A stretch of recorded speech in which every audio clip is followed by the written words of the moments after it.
Welcome to the Titanic VR guided tour.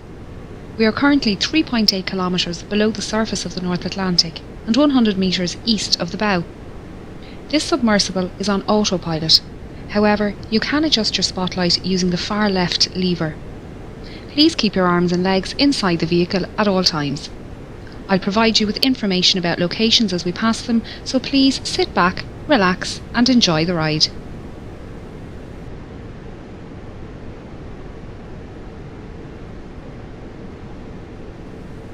The RMS Titanic was the second White Star Line Olympic-class ocean liner, the first being RMS Olympic and the third being HMHS Britannic. She was 269 metres long, 28 metres wide and 72 metres tall from the bottom of her keel to the top of her masts. At 46,328 tonnes, she was the largest ship built at the time, being only slightly bigger than Olympic. Olympic and Titanic were the 400th and 401st hulls laid by shipbuilders Harland and Wolff in their Belfast shipyard in Northern Ireland. The two ships were built side by side, with work on the Olympic begun first. Everything on RMS Titanic was massive. This centre anchor was at the time the largest anchor forged by hand and weighed in at over 15 tonnes. The centre anchor and the two bower anchors were made by Noah Hingley and Sons in their workshop in Dudley, England. The anchors were transported to Belfast by horse, train and ship before being installed. It took 3 years to construct Titanic, but by the 2nd of April 1912, Titanic was completed and taken out to the Irish Sea for her trials. She was certified as seaworthy by the British Board of Trade and ready for her maiden voyage. She would be servicing the transatlantic route, a journey from Southampton, England to New York, USA, with stops at Cherbourg, France and Queenstown, Ireland. RMS Titanic carried mail and cargo as well as passengers. She had 6 cargo hatches with numbers 1, 2 and 3 forward and 4, 5 and 6 aft. On our left is the number 1 hatch, the access point for the forwardmost cargo hold. The hatch cover can be found lying about 100 metres in front of the bow. It was blown off this hatch when the bow impacted the ocean floor and the water inside was forced up and out of the ship. After departing Southampton on the afternoon of Wednesday the 10th of April, RMS Titanic began her 5,360 kilometres journey to New York City. She was due to arrive in the early hours of Wednesday the 17th of April, but with calm ocean conditions and good weather, it was possible she could arrive early on Tuesday evening instead. The night of the 14th of April was moonless and a light fog was developing on the horizon. Titanic's captain Edward Smith had received a number of ice warnings during the day and had changed their course so they were further south to avoid the affected areas. The captain retired to bed and First Officer William Murdoch took charge of the bridge as officer of the watch. Titanic steamed ahead through the night while lookouts Frederick Fleet and Reginald Lee searched the horizon for small ice. They were standing here in the crow's nest when at 11:40 p.m. Fleet spotted an iceberg directly ahead. He rang the warning bell 3 times to indicate an obstacle ahead and phoned the bridge. Murdoch gave the order, hard a starboard, and the ship turned to port, but it was too late.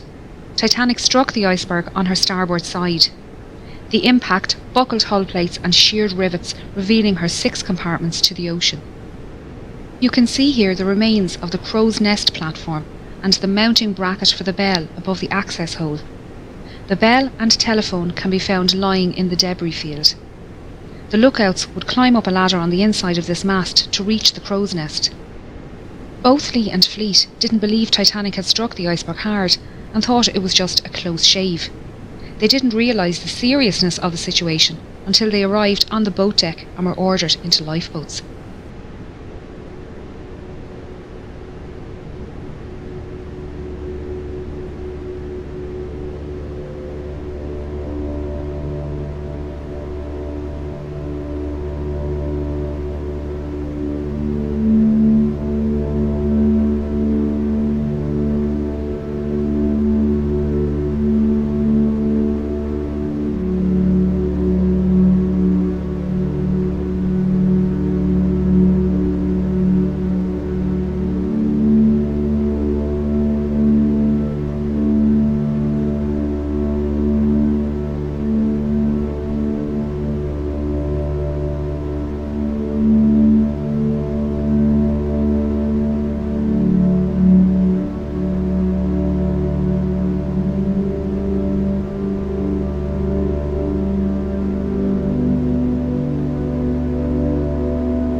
We are now heading down the number 2 hatch to reach the main cargo hold and mail room.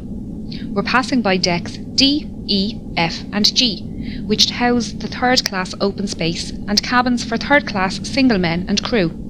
Third class single women and families were accommodated in the stern. The D deck open space was a large sheltered area with bench seats, small tables and a bar. Steerage passengers used this space to walk, socialise and to listen to music. They were expected to create their own entertainment and some passengers brought their instruments with them on the journey. The third class passengers held a dance party here on the night of the sinking. The crew staying in this section were mostly firemen, trimmers and greasers. These crewmen worked in the hot and dirty boiler and engine rooms, shovelling coal and greasing machinery. Because of this, they had their own special wash areas and slept in rooms away from passengers. They accessed their work areas through a passageway under the cargo hold below. Titanic contained 15 bulkheads, thick walls that separate her lower decks into 16 watertight compartments. It was a new design technique that meant Titanic could stay afloat with up to 4 of her compartments damaged and led to her being considered unsinkable. Unfortunately, the collision with the iceberg opened 6 compartments. Within the first 15 minutes, this cargo hold was underwater and the third class accommodation on G deck above was starting to fill with water. This hold was used to store cargo for passengers and businesses being transported across the Atlantic. Among the crates of fabrics, furniture and food products, there were also a few unusual items, including orchids, dragon's blood, barrels of mercury and a brand new Renault automobile. Some of the more expensive items being carried included Egyptian artefacts heading for the Denver Museum, the Rubaiyat of Omar Khayyam and the Le Circassiano Ben painting by Blondel. These items were most likely held in the first class baggage area next door, but were lost along with the mailroom when that section filled with water 20 minutes after the collision. We are now going to head through to the mailroom on the other side of this bulkhead. RMS Titanic was registered as a Royal Mail steamer and contracted to transport mail across the Atlantic. RMS liners were favourable with passengers as they were considered more reliable to arrive at their destination on time. Titanic had a mailroom and post office on board, with 5 dedicated post office workers. This team consisted of 2 British and 3 American clerks, and together they sorted up to 60,000 letters per day. John Jago Smith and James Williamson were from the British Royal Mail, and William Gwynne, John March and Oscar Woody were from the US Postal Service. They worked in both this room and the sorting room upstairs, and their sleeping quarters can be found above on F deck. There were roughly 200 bags of registered mail and 3,500 standard mail bags on board, meaning a total of roughly 7 million pieces of mail and 700 parcels were lost in the sinking. The iceberg damage ran directly across the starboard side of this room, leading to this space flooding early in the night. The 5 clerks worked tirelessly to try and save the mail and managed to carry 200 mail bags up these stairs to the sorting room. Only a few minutes later, the water had reached this level and they moved what they could to D deck. Their final movements aren't known, and sadly, all 5 mail clerks died in the sinking.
As the iceberg slid down the side of the ship, Murdoch ordered a hard aport, swinging Titanic's stern out of the path of the iceberg.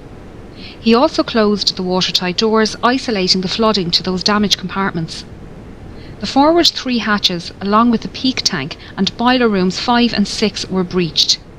The openings were long and thin, where the iron plating had separated and exposed a total area of little over 1 metre squared. After the collision, RMS Titanic stopped and almost immediately took a starboard list. The captain organised a group to go below and inspect the ship for damage. When they returned, Chief Designer Thomas Andrews was summoned to the bridge and given the damage report. Knowing the volume of each breached compartment and the initial rate of flooding, he calculated Titanic would sink within 60 to 90 minutes. The captain gave the order for the lifeboats to be prepared. Passengers who were woken by the impact were starting to make their way onto the decks. Many found large chunks of ice here on the forward well deck, and shaved ice falling through open portholes on sea deck. Third-class men had an impromptu football match, and first-class passengers joked about keeping pieces of ice as souvenirs for the journey. While exciting, passengers didn't believe they were in any danger, and most returned to their cabins soon after. We're now moving up to the bridge, and then over to the Marconi radio room. RMS Titanic was not only luxurious, but also the height of technology at the time.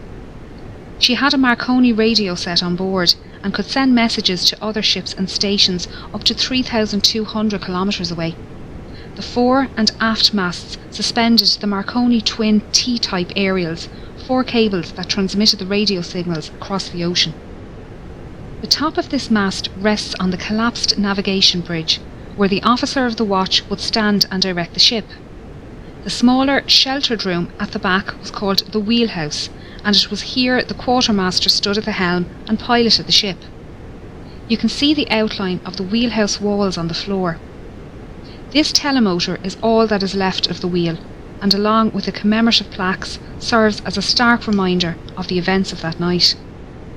Titanic carried just 20 lifeboats, 4 more than required by the regulations outlined by the British Board of Trade.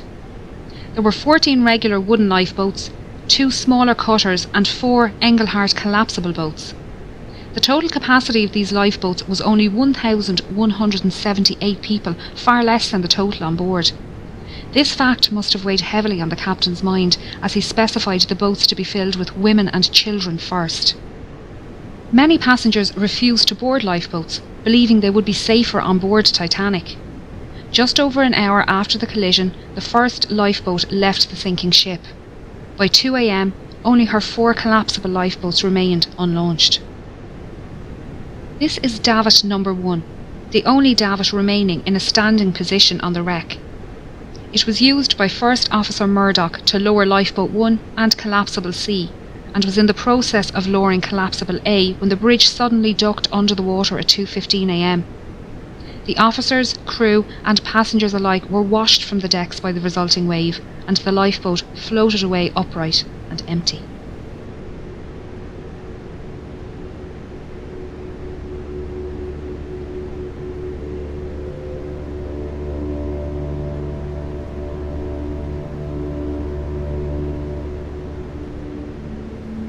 This hole is where the forwardmost funnel was situated. As the bow dipped under the surface, the funnel fell forward and crushed the starboard bridge wing and the people swimming in the water nearby. The stern rose out of the water, peaking at an angle of around 15 degrees. This placed stress on Titanic's keel, which buckled and twisted, tearing the ship in half and sending the waterlogged bow plummeting to the ocean floor. The tear wasn't clean, with the decks failing to hold at varying positions. The stern, now rapidly filling with water, bobbed on the surface for a few minutes before slipping under. Those in lifeboats had rowed far away from the ship for fear of being pulled under by the suction as Titanic sank. They were now left to decide whether they remained safe in their boat or try to rescue some of the 1,500 people floating in the freezing water. If they returned to the wreckage, they risked being capsized by panicked swimmers trying to climb into their lifeboat. It was a hard decision, and many decided the risk was too great. Only 3 boats pulled people from the ocean that night. Most people in the water succumbed to hypothermia within 15 to 20 minutes, their life belts keeping them afloat. A few managed to make their way to the unlaunched collapsibles A and B and pulled themselves aboard. Here they waited, in the dark, not knowing how long they would be floating on the open sea. The opening ahead of us is the Marconi room skylight. We're now going to descend into the room to learn about the rescue.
Throughout the night, Senior Operator Jack Phillips worked the 5 kilowatt Marconi wireless radio set to send out distress signals using both the old CQD and new SOS call codes. He alerted nearby ships to their position and status and received updates of ship locations and estimated arrival times. Junior Operator Harold Bride took these updates to Captain Smith and passed the captain's responses back to Phillips for transmission. RMS Carpathia radio operator Harold Cottam was off duty and about to go to bed when he decided to listen in to the nightly news from Cape Cod. Operators there mentioned they had ice warnings for Titanic, and Cottam decided to pass on the message. He was surprised when Phillips responded to his call with a CQD and gave Titanic's location. Cottam immediately took the message to Carpathia's captain Arthur Rostron, who ordered all hands on deck and told Cottam to let Titanic know they were on their way. These calls for assistance were only possible with the help of the Titanic's engineers working down in the ship's engine room. The dynamos powered the ship's lights, water pumps and Marconi equipment. As Titanic took on more water, her engines began to fail and the signal strength weakened. Bride adjusted the current and motor speed to find the strongest spark, while Phillips tested the equipment in the room next door. Bride's final settings can be seen on the wall here.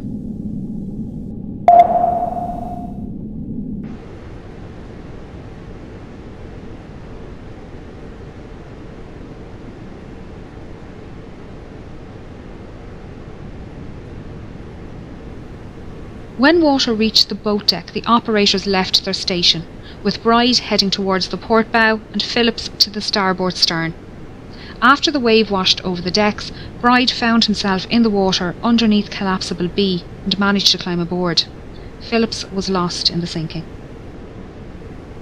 RMS Titanic was carrying an estimated 2,208 passengers and crew, with only 712 surviving the disaster. Those who survived spent the night floating in darkness until RMS Carpathia arrived around 4 a.m. Captain Rostron had pushed the Cunard liner to break her speed record, but it wasn't enough. Titanic had sunk before Carpathia arrived, and they found 20 lifeboats at Titanic's location. Unfortunately, the exact number of victims is unknown, as there were many last-minute ticket purchases and cancellations, and the documentation was lost along with the ship.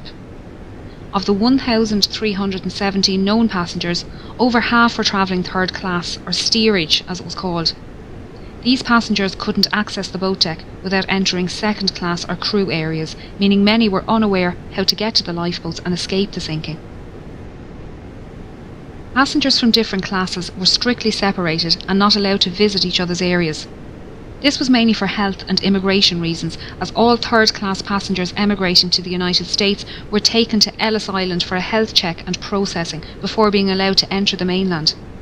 The US government was concerned about diseases entering the country, and all ships transporting people to the United States had to adhere to the segregation laws.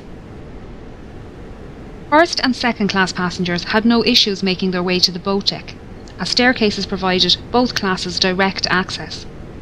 This forward grand staircase is one of the most iconic spaces within the ship, and linked the floors accessible to first class from the boat deck through to F deck.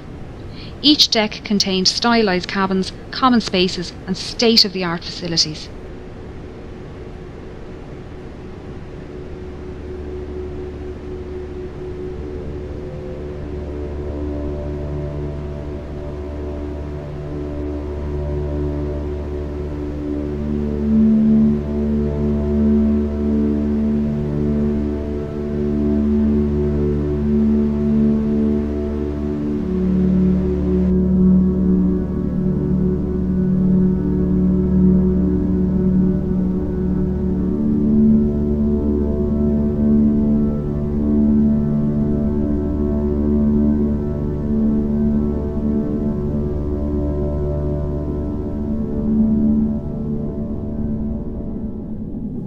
A deck comprised of the first class lounge, promenade, reading room and smoking room. The first class smoking room contained the only functional fireplace on the ship.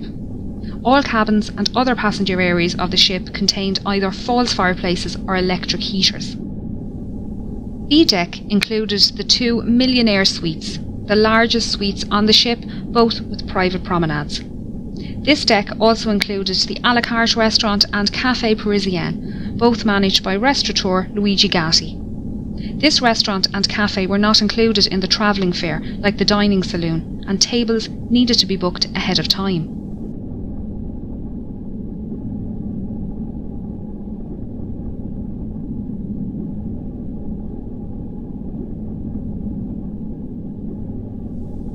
C deck was known as the shelter deck and contained first-class accommodation along with a first-class barber shop, inquiry office and purser's office. It was the highest deck to run the length of the ship uninterrupted. There were 135 first-class cabins and 2 sitting rooms on this deck, able to accommodate up to 315 passengers.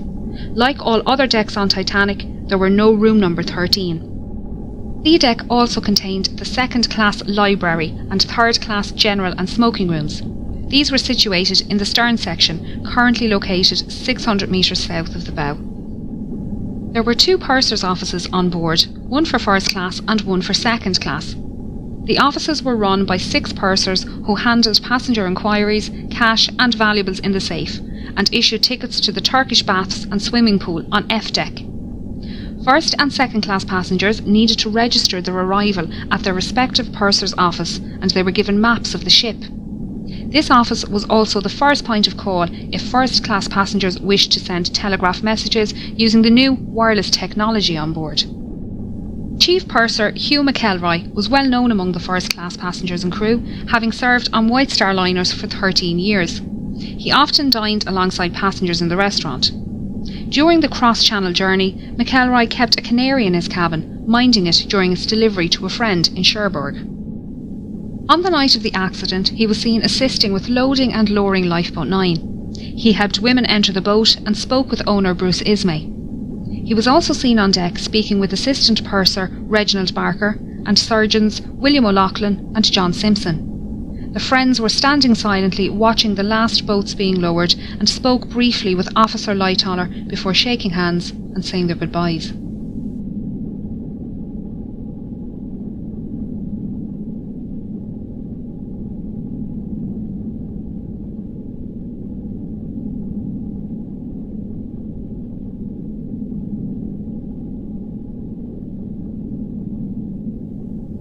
The sitting room, one of the most recognisable on board Titanic, was part of a parlour suite occupied by the Strausses.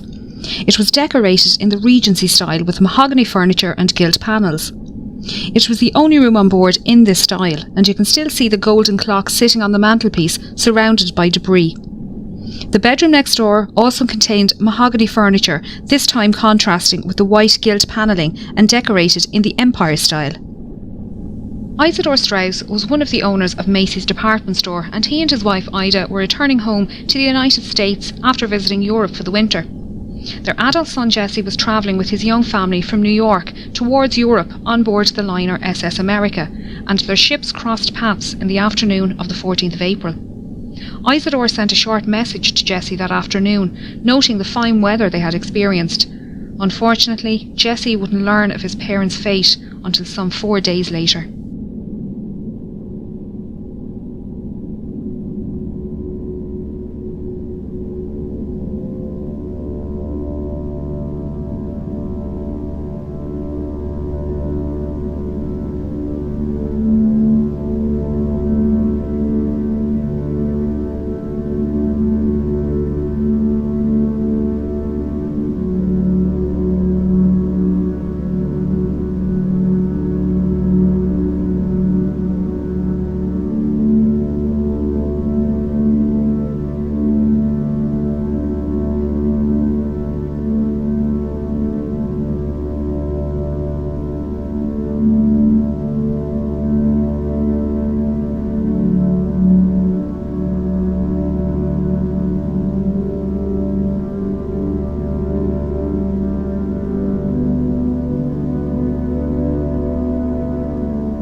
The elderly couple were woken by the slight bump as Titanic struck the iceberg, and made their way up onto the deck after waking their maid and valet. When the time came for Ida to board lifeboat 8, she entered the lifeboat but then realised her husband would have to stay on board, and she stepped back out. Isidore and others tried to convince her to re-enter the boat, but she refused to leave without her husband. Ida helped their maid Ellen Bird into the boat and wrapped her fur coat around Ellen, saying she wouldn't be needing it anymore. Isidore and Ida were last seen sitting in deck chairs on the A-deck promenade holding hands. Isidore's body was recovered from the ocean, but Ida's was never found. The Strauss's parlour suite was just one of many specially designed first-class rooms. The 77 large staterooms were decorated in a range of different period styles. Titanic was designed to be the height of opulence, and the first-class common areas were the most luxurious. She mostly followed Olympic's design, but White Star Line made many changes to Titanic's layout and fixtures due to feedback from Olympic's maiden voyage. Some design changes can be seen on D-Deck.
D-Deck was the saloon deck and contained the first-class reception and both the first and second-class saloons. This was also the highest deck to accommodate all three classes. This reception room was possibly the most utilised first-class space on the ship. It extends the full width of the ship and was decorated Jacobean style with raised ceilings, white carved panelling and dark green carpet. The arched windows on the sides allowed natural light in during the day and were lit at night by electric lights hidden behind the glass. White wicker furniture with green cushions and potted palms completed the look, keeping the space open.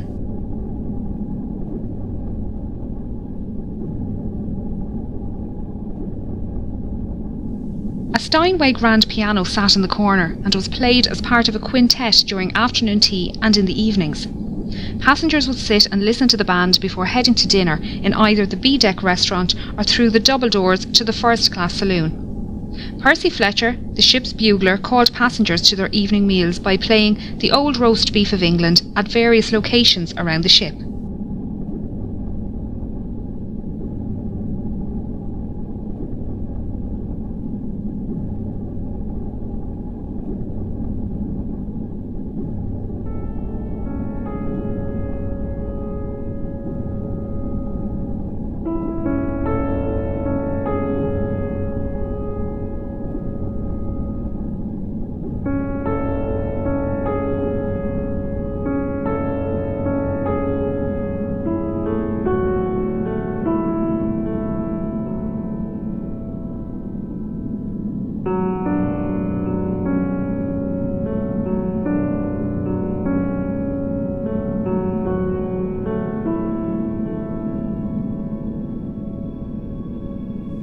First-class passengers boarded and departed the ship via the gangway doors on either side of this room, or by the gangway doors directly above on B-deck. These lobbies were larger on Olympic and extended out into the reception area. During Olympic's maiden voyage, White Star officials noticed crowding in the reception area each night after dinner and decided to extend the reception area on Titanic. They also redesigned the small reception area near the B-deck restaurant to split the crowd and added additional seating in both areas. These 3 elevators serviced only the first-class passengers and ran from A-deck to E-deck. A 4th elevator was available off the second-class staircase and was the first elevator to be available for second class on any White Star liner. As no photographs exist of Titanic's forward grand staircase or elevators, it was assumed they were exact copies of those found on Olympic. It wasn't until film director James Cameron explored this area with an ROV that it was discovered the intricate design of their grilles is different to that on Olympic. Not a lot of sea life lives at this depth, but since discovering the wreck we've learned quite a bit about the ones that do. So far, 24 species of invertebrates have been discovered around the wreck, including crabs, coral and sea stars. There have also been 4 species of fish found, with the rat-tail or grenadier fish being one of the more common species. They can grow up to 1 metre long and can be found both inside and outside the wreck.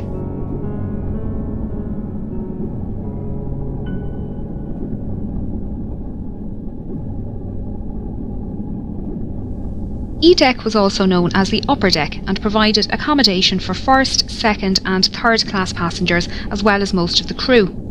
An access corridor used by both crew and steerage ran almost the length of the ship on the port side, just behind this door. Named Scotland Road by the crew after the busy street in Liverpool, the 2.6 metre wide corridor allowed passengers to make their way to and from the dining saloons on F-deck and crew to reach their quarters.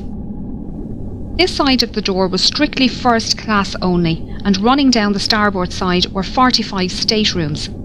These rooms were alternative first or second class and were therefore not as luxurious as those on the decks above, but still comfortable. Many contained mahogany furniture with white enamel brass beds.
This stateroom was occupied by Margaret Brown, a wealthy American activist and philanthropist. She was heavily involved in workers' and women's rights and campaigned to support those less fortunate both before and after the accident. Margaret was holidaying in Egypt with friends when she received a message that her eldest grandson was seriously sick at home in the United States. She booked the earliest ship from Cherbourg back to New York, the RMS Titanic. In her interview with Colonel Archibald Gracie, she stated she was lying on her brass bed reading at the time of the accident.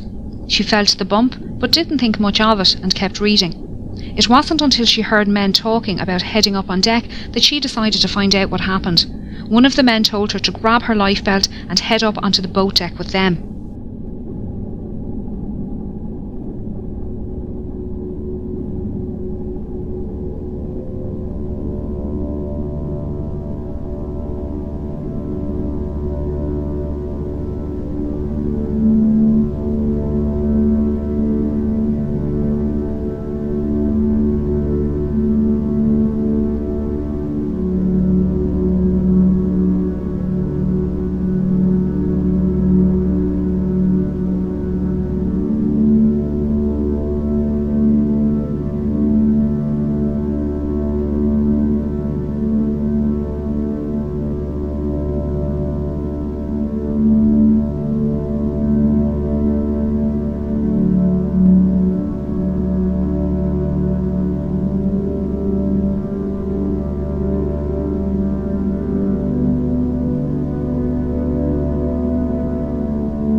As they made their way up, she saw a group of men manually lowering the F-deck watertight doors from the access points in the floor here, directly outside of her cabin on E-deck.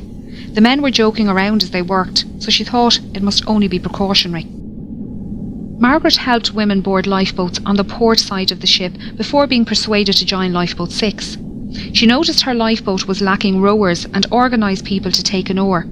She tried to convince the passengers of her lifeboat to head back to the wreck and save those swimming, but was met with opposition from the quartermaster in charge. Once on board RMS Carpathia, she organised a 9-member survivors committee who raised compensation funds for second and third class passengers and paid for passenger telegraph messages. The committee raised over $10,000 in the 4 days' travel to New York, the equivalent of $234,000 in today's money. Margaret, along with 2 other first-class women, organised daily counselling sessions held in the dining saloon, and her fluency in French, German, Italian and Russian helped her console non-English speaking passengers. Margaret's efforts to help others on board both Titanic and Carpathia earned her respect, as did the determination of Carpathia's Captain Rostron.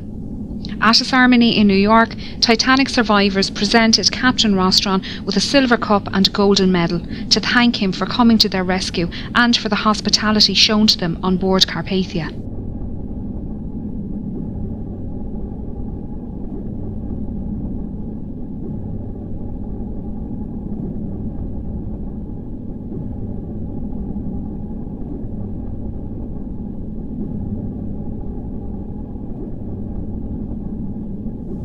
This watertight door is the one Margaret Brown watched being lowered from the floor above. On the other side of the door is the swimming bath and the linen storage rooms. Their state is unknown, although this area flooded around an hour after the accident and is expected to be in good condition due to the lack of water movement here. As we can see, the Turkish baths are well preserved. This was the cooling room, and first-class passengers would relax here after using the temperate, hot and steam rooms just off the side door. Passengers would change into towels using the change rooms in the starboard corner and store any valuables in the cabinet next to the vestibule. The passenger would then make their way down to the temperate room, where they would sit or lay in the heat for 10 to 15 minutes. Here they would start to sweat before moving into the adjoining hot room. After spending another 5 to 10 minutes in the hot room, the passenger would either take a cold shower or a dip in the swimming bath next door, before making their way into the shampooing room. Here the passenger would lay on a marble table while an attendant gave them a full body wash and massage. Once dry and wrapped in clean towels, the passenger would make their way back to the cooling room, where they would relax until their body returned to the normal temperature. The Turkish baths is one of the best preserved areas on the ship, with most of the tiles, ceiling lanterns and wooden panelling still in place. The deep location within the wreck leaves it protected from destructive currents, although there is still sea life down here. The rust icicles, or rusticles, hanging from the ceiling are created by iron-eating bacteria. They come in different shapes and are incredibly fragile, disintegrating when touched. Along with the bacteria, fungi, shells, sand, clay and coal can be found within the rusticles. Scientists have been collecting samples to determine the different strains of bacteria living on the ship, and their research has been used to preserve oil and gas pipelines and safely dispose of old ships and oil rigs.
As first-class passengers rose up this staircase and made their way out onto the boat deck, they would have passed the band playing in this alcove next to the entrance.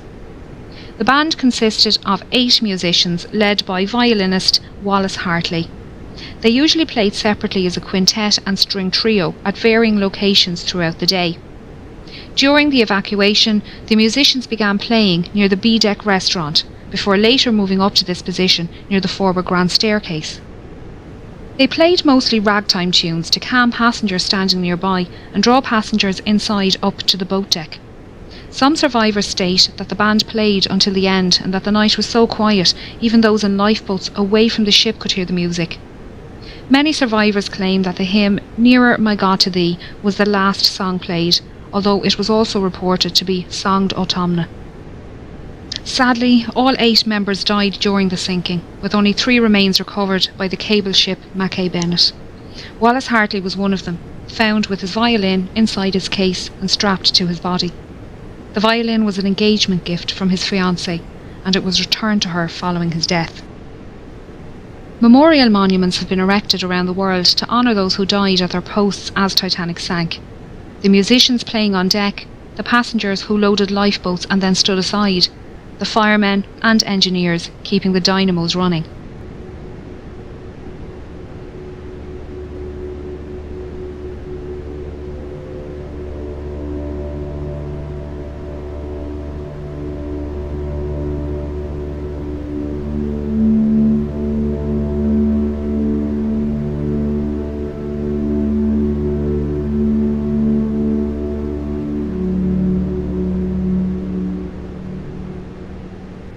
The boilers standing here are part of Boiler Room 2 and were running until the end, powering the dynamos in the stern.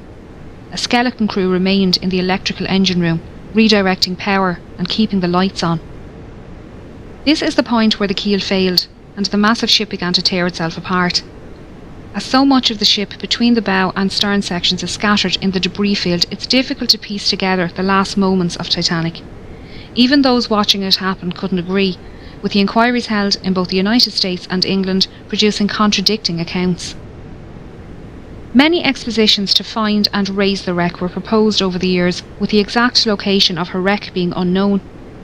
Titanic's coordinates sent out in distress on the night of the accident had been incorrect. On 1st of September 1985, a Canadian-French team were searching the area when Dr. Robert Ballard came across some small debris. He followed the trail which led him to a boiler and eventually the wreck. His discovery confirmed suspicions that Titanic had in fact split, and there was no hope of raising the wreck as a whole. Scientists and historians have long argued for and against the recovery of artefacts from the site, while agreeing the site should be treated as a mass grave. Although it's predicted Titanic's wreck will disintegrate within the next 20 years, her story will intrigue generations to come.